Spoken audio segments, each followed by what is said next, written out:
I am Kaliren. This is Tarot Alchemy 1. Let's get to it. Okay, so all consciousness exists. Everything you make matters. What you put into something, you will get out of. All life is a form of communication. What you communicate to spirit with gravity will turn into matter. This is the first rule of dragon magic. Your word is your power. If you have impeccable clarity with your word, you will create with your word. If your word means nothing, that's exactly what you'll get. Your altar. I am hoping that you know what an altar is. If you don't know what an altar is, you need to find another YouTube video. I am going to teach advanced magic or magic, beginning magic to advanced students. Please feel free to Google and find how to create an altar for yourself. Usually you're going to have an element, something representing every element, something that represents you, but really this is your magic space, so use it. Your altar, if you make your altar matter, it will manifest. If you do not make your altar matter, can't help you. Okay, first things first. Tarot is both ways. It is both a form of communication to spirit as well as receiving information from spirit. Most people only use it that way. They get a tarot card, they receive an image, they go, oh, I know what spirit is communicating to me. Now, to use tarot as a form of magic, it helps when you know where the tarot cards sit on the tree of life in Kabbalah and what energy you're really going to be putting into it. So, that is what I'm going to teach here. So let's start with the Magician.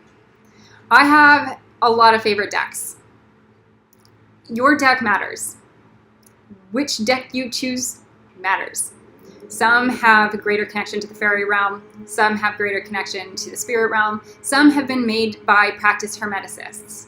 Some have not been made by practiced hermeticists, and their magic runs all over the place. Who you choose your deck from is going to manifest in the results and grids. I'm sorry, but that's the reality. It's like buying a Tiffany ring versus a piece of shit CZ. Like, what you put into something is going to manifest into reality. I'm sorry if I swear. My teachers have never really been formal on specific words usage. Okay, so the Magician. You want to study magic, this is your card. This card should be on your altar at all times. The Magician. You are telling spirit, I want to learn magic. You are telling spirit, I decide for my life. You are telling spirit, I am the creator of my reality. I have tarot decks. I have a lot of tarot decks. I've seen a lot of tarot decks. Your tarot decks matter.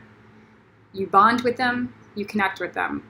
The tarot deck you choose to put on your altar as your form of magic, that also is going to create a specific grid and a specific reality.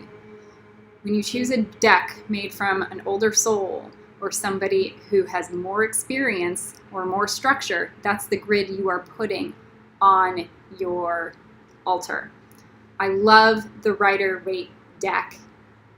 It is classic, it is mediocre, it is made for the mainstream. Use it. It is wonderful. It's mainstream because it can apply to everyone. It has classical images. It was made for Hermetic Kabbalah. A.E. Waite and Pamela Cole-Smith, they were there in the European Revolution, spiritual revolution of transmuting Kabbalah into Hermetic Kabbalah, and used the tarot deck that was originally like built in the 1400s, and they used it in the early 1900s, and they applied it and rewrote it to work with the Tree of Life. So it's your best friend. If you're using that deck without knowing the Tree of Life and where it sits on that tree, you're only stealing from yourself. You don't have to know it. It's not gonna really super harm you if you don't know it, but it sure helps. All right, the Magician. There is an iconic, symbolic representation on almost every magician card you're going to find. Number one, this deck is from the Wild Unknown. The box looks like this. I love this deck. This is one of my favorite decks. I don't know why she has secret codes and downloads for what the cards mean. She also puts animal shamanism in the deck, so you can kind of get an idea of like the spirit animal magic that works with each card. Some of them are way more accurate or efficient than others, but she still has really great downloads. The other deck, and this is my deck, this is the deck this is my go-to deck, is the Night Sun Tarot. Now, the reason why I like this deck is I am this cute little dragon fae fairy girl, right? I look like the girl next door, everything's fine, but I work a lot with dark dragons in the dark realm, and I do it in a form of like balancing things. The Night Sun Tarot was made by a really old soul. I don't necessarily like the graphics. I think they're gothic. I think they're really grotesque. It's not my style, but there is this beautiful, dark, deep connection in the soul world that I have to the person who created this deck. Yay! I can see the rings of magic around this deck, and it resonates with me. So my brain transcends the actual way that the graphics look. Some people are feeling people, some people are visual. Some people think that their feelings matter more than the visuals. For tarot, that means more to me, is how actually the deck feels. So when I hold this deck, I can actually like, oh, this person has lived. Oh, this person has experience. Oh, this person has had dark nights of the soul. So they can really relate and resonate with me and with other people on a whole new level. When you're working with shamanism and magic, it's really hard when you haven't had those life experiences. And I'm sorry, I might look young and happy and fruitful, but I have gone through extreme torture and pain in my life. And I am healing it, and I am enjoying it, and it is a process. But the person who created this deck, on a soul level, they can understand that. I can connect with them. So that's why I like to use it. Now, the Magician. That is not the Magician. The Magician. Okay. Almost every Magician card has an altar. It's going to start getting very meta very soon. And on that altar is some symbolic representation of every single element.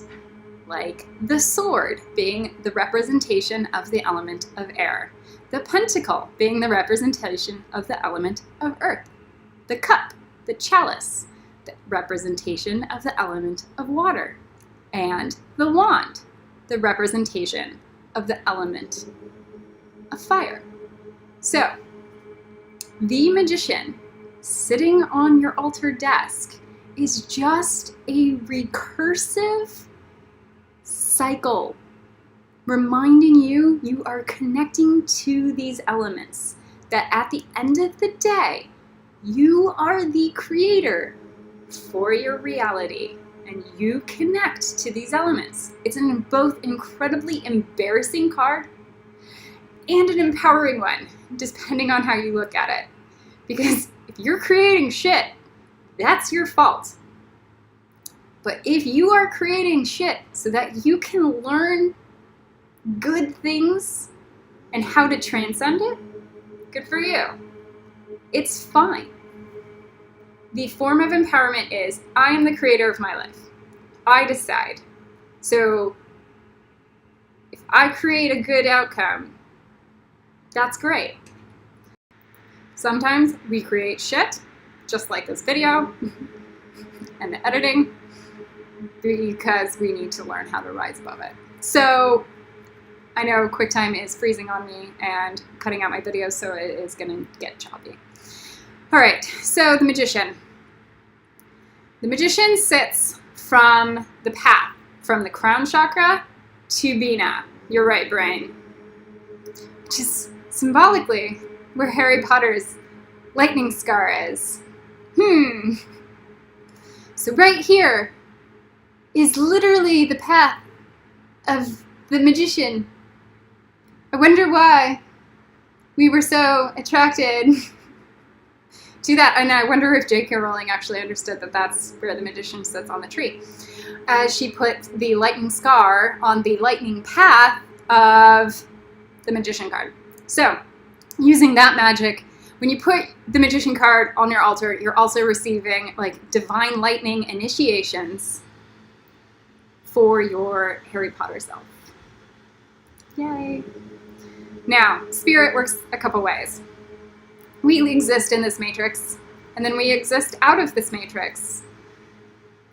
I like to believe there's gradations. So we start from human, and then we go into witch, and then we go into goddess, and then we go into,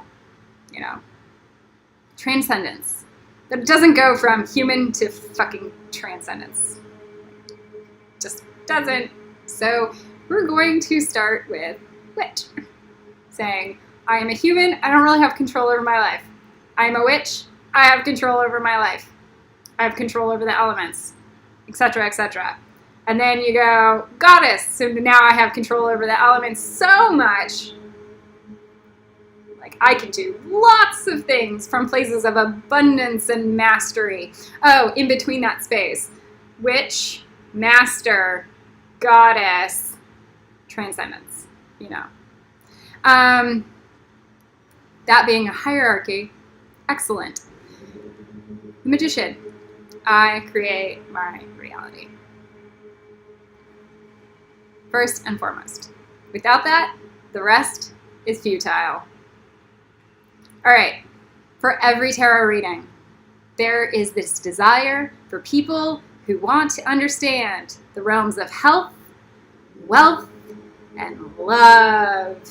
So I'll give you the magic surrounding it. Health. You want to bring good health into your body? Pentacles, pentacles, pentacles, pentacles, pentacles, pentacles. You need it to be earth element, earth body, grounded. So I like to use the Queen of Pentacles and the King of Pentacles. Mastery over the health realms. Just put that on there. It could mean absolutely nothing with money, but pragmatic, grounded, slow approaches to health. It's like, I am stable, healthy. I am stable, healthy. I am stable, I eat good food, I exercise. You might want to throw the 10 of Wands in there. That would help with the exercise, bringing fire into the body. That could be a little intense for people. Just depends if you like to work it or not. Here it looks like on the Wild Unknown deck, health, the Queen and King of Pentacles.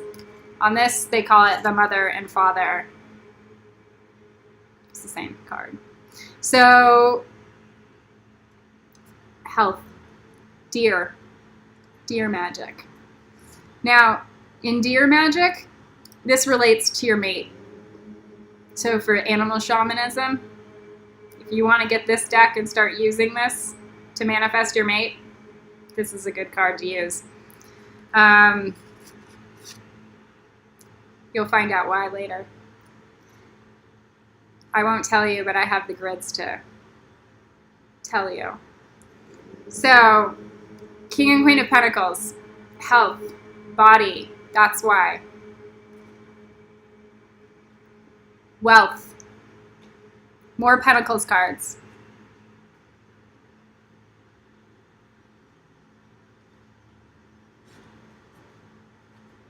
The Ten of Pentacles. The Ten of Pentacles is Malkuth. It sits at the bottom of the tree. This is your root chakra. This is where all health manifests. If your root chakra is out of balance, your body ain't doing it. To hold any and all form of magic grid, you need 10 of Pentacles energy. Otherwise, you're just going to be blown ashore. This is what it looks like in the Wild Unknown deck. Just rainbows with pentacles. And then here it is in the Night Sun Tarot. Health. First and foremost, you need Earth of Earth. Okay. I cannot say anything else. For health and wealth, you need Earth of Earth. Wealth, material gain, 9 of Pentacles. I don't have this in the Wild Unknown. But this card is commonly referred to as material gain. In the Rider-Waite deck, it is a woman standing in a fertile field. She is alone. She is independent. It is almost like a passive form of, I can attract money into my life. I can be a woman and attract money into my life. Independence. She doesn't need anybody. She is alone, and she's enjoying her earthly pleasures. This is my favorite card, mostly because I run a very Hermione-esque energy, which is work, work, work, work, work, and do the work. This is the 8 of Pentacles. If you want to get grounded and make your own money, if you want to get grounded and do the work, do the physical labor, that's the 8 of Pentacles. The 8 of Pentacles is more than the 7 of Pentacles because it is, I am actively doing it. I am actively creating it. On the Rider-Waite deck, it is a man literally engraving the stars into the coins. This means he is literally making his own money. It is a masculine form of energy. It is, I do this. I do this. I do this. I check my email. I build my website. I make that connection. I make that sale. That is how the energy runs for the 8 of Pentacles. If you put that on your card and you've been in La La Land and you want to get to work, if you put that card on your altar, that is the energy you're choosing to put into your life.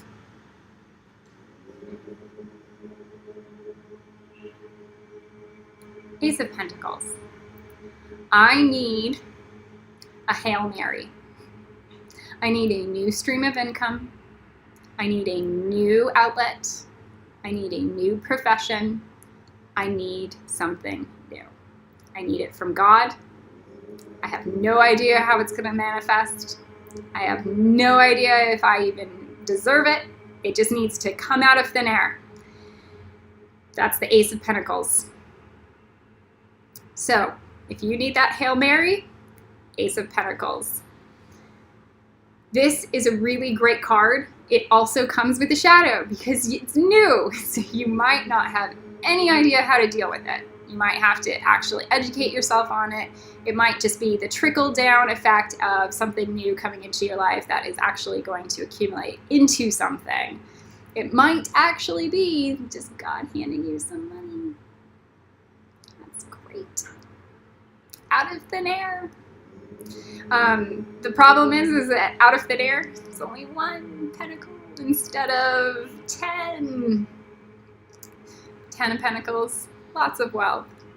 1 of Pentacles, little wealth. So just remember. Love.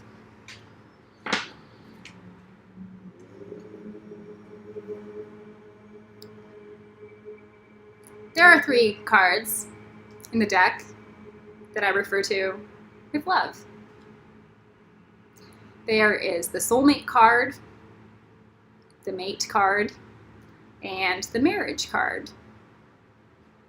Some people might disagree with me, but this is generally how I see it. The 2 of Cups. This is the wild unknown deck. I refer to this as the mate card. It works in the 3rd eye, meaning I see you, I see you, I like you, I love you. The cups generally refer to love. You want to manifest a mate. Maybe he rides a motorcycle. This is your cup. This is what it looks like on the Night Sun Tarot. This is also why I love this deck, because of the movie Upside Down and how mates actually run their energy frequencies. It's very opposing to each other instead of aligned like this. It's a little more like this, a little more yin-yang, and a little less, oh, we're the same. So, as you can see, it looks the same. Right side up, upside down. Okay, so this card being one of my favorite parts about the Night Sun Tarot. This card is going to attract a mate. It might not be your soulmate. It might not be everything, but this will be general love and happiness in your life with that other partner. It is connecting the water element of the left brain to the water element of the left brain on the other person. So their emotions and how they see you in their left mind, same thing. Now, the Lover's card, on the other hand, connects the right brain to the heart. This would be more your soulmate and twin flame card. So it's from the path from your right brain into your heart. So it's a deeper connection, but it's also a double-edged sword, because your right brain runs a lot of dark energy too. It runs all the crazy ups and downs and illogicalness and irrationalness and things that are not black and white and totally gray, but they're totally black. And it's like this huge roller coaster of energy. That's the right brain. And it actually runs in a circle, linear or non-linear. And then it connects that to the heart. So you could you literally hate your soulmate. You hate your twin flame. And it's so sad and it's heartbreaking. And you feel it. It is not very left brain oriented. It's right brain. You feel it. Even though you hate them and you're in love with them at the same time, it is soul aching, but it still could be your card. You see how it could have light or not light in this deck. So the Lover's card. You put this on your altar, you will start connecting to your soulmate. Period. Now, soulmate, twin flame. I have some interesting teachings on the differences between them, depending on your belief systems and experiences. All right, the Four of Wands. You want to get married to a mate, to a soulmate? Four of Wands. Put this on your altar. This is celebration, harmony, and balancing of opposing forces. This is magic that has literally come through the spirit world and put into the physical world. This is the first level of magic. So use it. It's a portal. Health, wealth, and love. Those are the basics. Now, as far as other things, that is what most people want in their life.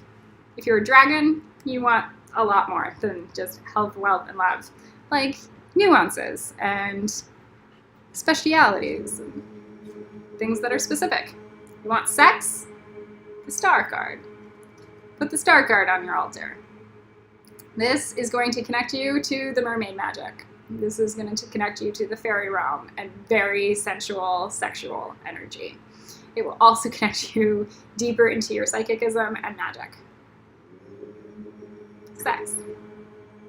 There's a reason why she is naked. This one. There's a reason why she is naked in most of these cards. It's like the goddess Venus. It's not necessarily grotesque sex. It can be very loving. It could be with your soulmate. But it's sex. It's very sensual energy. Next. You want happiness? 10 of Cups. I am definitely sitting in the 10 of Cups for energy right now. You might be able to go in psychically and see my energetic body through my emotional realm, and I'm holding this 10 of Cups card deeply. This is I call it the motherfucking rainbow card, because it's usually just sunshine and rainbows. On the Rider-Waite deck, it is a couple sitting on a farm or standing on a farm that is fertile, and the children are playing, and the water is flowing, and the grass is growing, and there is a rainbow in the sky filled with 10 cups. You might not be the richest person in the world. You might not have anything other than fertility. That's the point. Is you are happy, there is potential, there is enjoyment with your life. There is emotional healing and gratitude. You want travel? The Chariot. You want to go anywhere. You want to go off to Paris. You want to go off to Prague. You want to travel Asia and see the cherry blossoms in Japan, like Chariot. And then I would put a picture of the place you want to go to. Gods can bless your travel desires. This one is a double-edged sword, but it can be very useful also. So if you are totally stuck in your life, and you don't want to create immense destruction or pain, Wheel of Fortune. Spin the wheel, roll the dice, see what you get, and that will start to open up the energy. This is going to connect deeply into your intuitive world, into your feminine, into your passive capacities. But roll the dice, see where things take you. This is kind of like, did you ever watch the Jim Carrey movie, like the Yes Man movie? It's a lot like that. It's like, I will say yes to everything that comes my way, and creates opportunity. That's this card. There are ups and downs with this card, but it is a wheel. It is a wheel that keeps on turning, so that even if it looks icky at the very bottom, it comes back up and it's all okay. Wheel of Fortune. You want deep studies into the mystical arts. You want to learn how to meditate. You want to learn how to get heart-centered.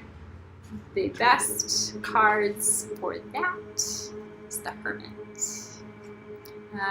This isn't necessarily just about receding out of society, but it is about receding out of society's constructs and rules. The Hermit is like Gandalf.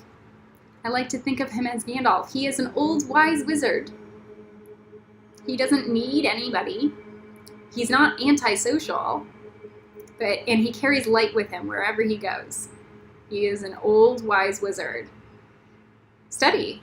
This could mean a new teacher coming into your life. You want to bring a new teacher into your life? Put the Hermit card in. If you want to go inward instead of outward, bring it in. Put the Hermit card on your altar. Last, for that, the Four of Swords. Put your mind to rest. This card is called Rest from Strife. This is where all of your fight, all the mental, basically what I'm doing with my brain right now is I'm trying to look for the words. That's strife. Like where you're looking and everything is, and you can't even think. Four of Swords, Rest from Strife, where you can just calm your mind, meditate, and then begin to focus. We will end with my last and favorite card, Temperance. I run this card a lot. This is the Angel of Temperance. This card is the initiation card for all dragon magic. You're not going to get into dragon magic unless you run this frequency. It is almost impossible to do it. I don't even want to say that word. There's always some kind of possibility. Temperance is the ability to create balance. And it is the ability to create balance between the light frequencies and the antimatter, the dark matter. It's the ability to create a balance between yin and yang forces. It is the ability to create balance between the fire realms versus the earth realms, and the water realms versus the air realms, and vice versa. You need this card. Dragons are masters of elements. You need to have some sense of balance and temperance to be able to not burn up as you're doing this magic. So we start with this. You want to learn dragon magic? Put this on your altar. They will start to show up. Now, last card. Sorry, I should have ended with that one, but I will end with this one instead. This is the Save Your Ass card. The sun. It just protects you. It is the light of Jesus coming through. This is like blessed by Jesus. Just think of it like that. Put it on your altar. Stay a little safe. Just remember you are in the brotherhood or sisterhood of light. At the end of the day, when the shadows come and you're a little afraid, that card will mean everything. That's it. Hope you enjoy Tarot Alchemy 101, or just one. You can always find me, book me for a tarot reading session, or book me for private coaching services. Just visit my website, kalidragons.com, and that is it. Thank you so much, and enjoy.